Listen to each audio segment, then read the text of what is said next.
Good afternoon, Madam President, officers of the board, and colleagues. I'm very pleased to present you the work of our task force for perioperative efficiency.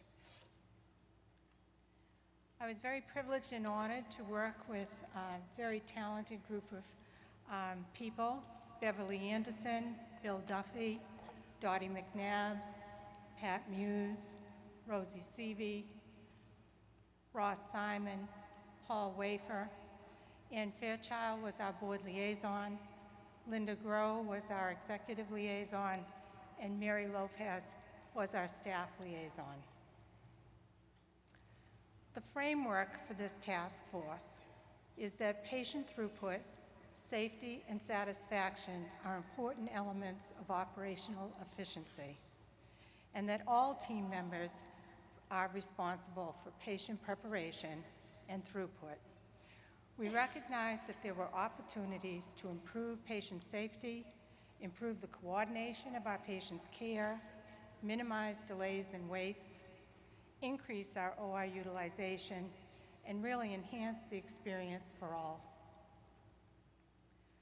The charge that Madam President gave us was to create a toolkit that provides resources to optimize perioperative flow and operational efficiency, with an emphasis on first case start and turnover time with the same team.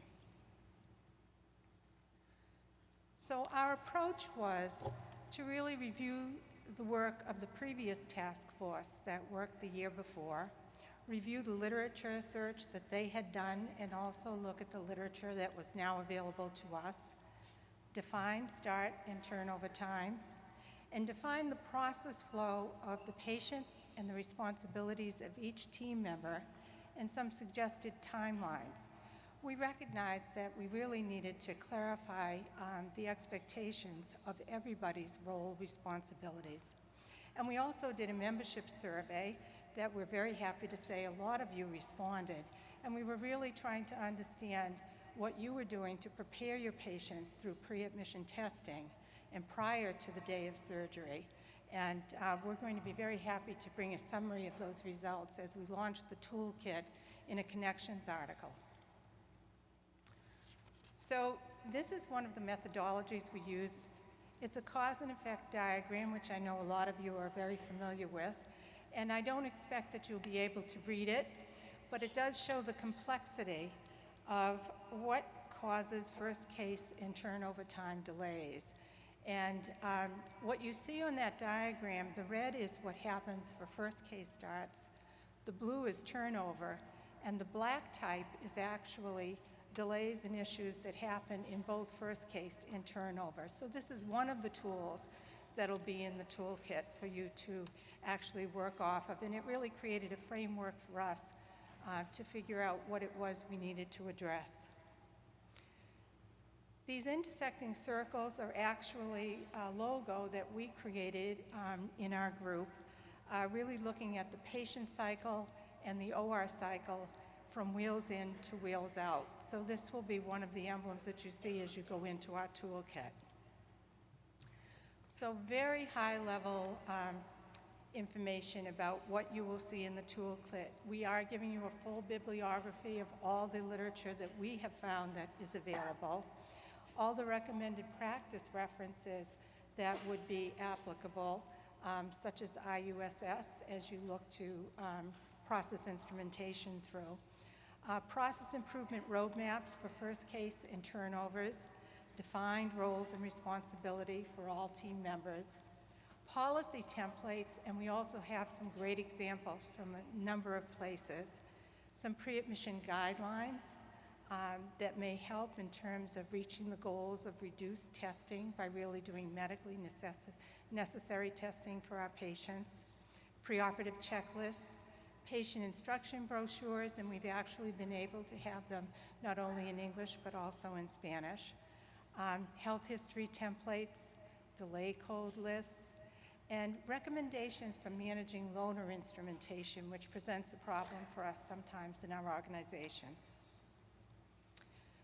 So as we thought as a group about this efficiency task force, we wanted to be very clear that efficiency is really what we're striving for to create patient safety, and that production pressure was not going to be what we were really promoting here.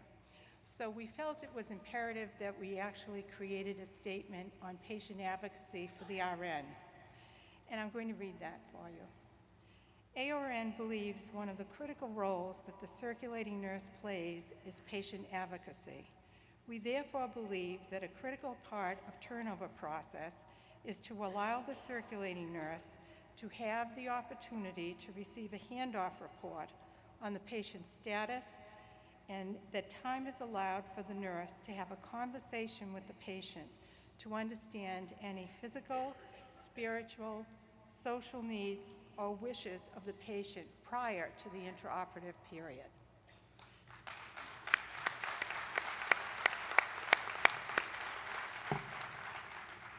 So, our desired outcomes of this task force and the toolkit, if you have an opportunity to use it, is to really enhance patient safety, enhance team communication and collaboration, improve throughput, and to increase patient satisfaction and staff satisfaction and physician satisfaction, really to bring joy back into the workplace. So I'd like to thank you for having the opportunity to chair this task force and to also bring you this report from them.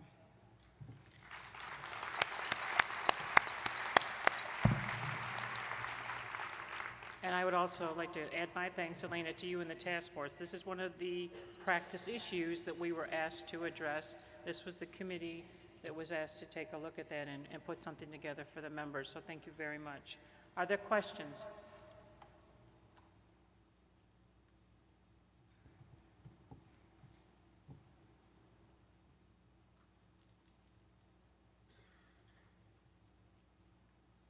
Microphone 4.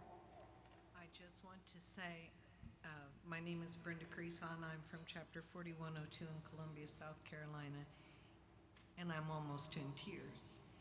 Thank you so much for bringing back patient advocacy as a function of the circulating nurse.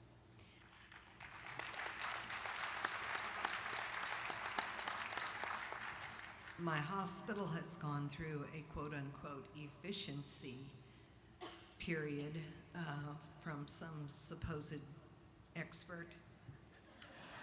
And needless to say, the main focus now in the OR is turnover time, efficiency, and I worry that patient advocacy has been demoted down.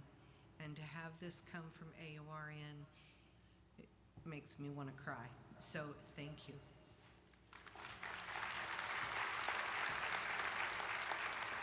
Well, and if I could just make a comment, a number of the people that are serving on this task force were very specifically asked, because efficiency and consulting is exactly what they do for their regular job. So that's why they did great work, but we went to the experts to get this done, so thank you.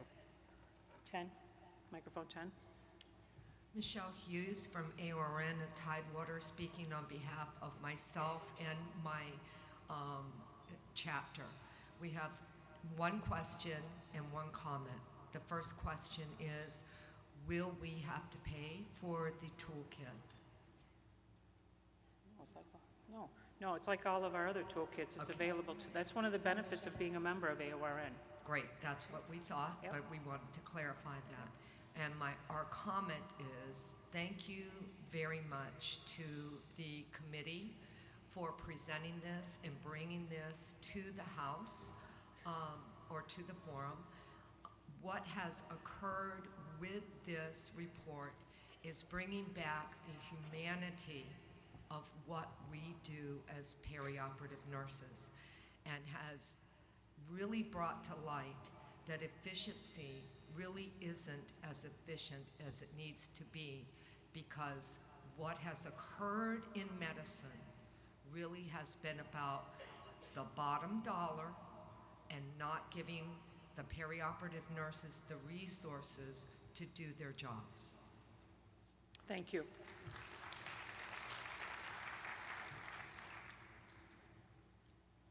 Elena, thank you very much. Thank you.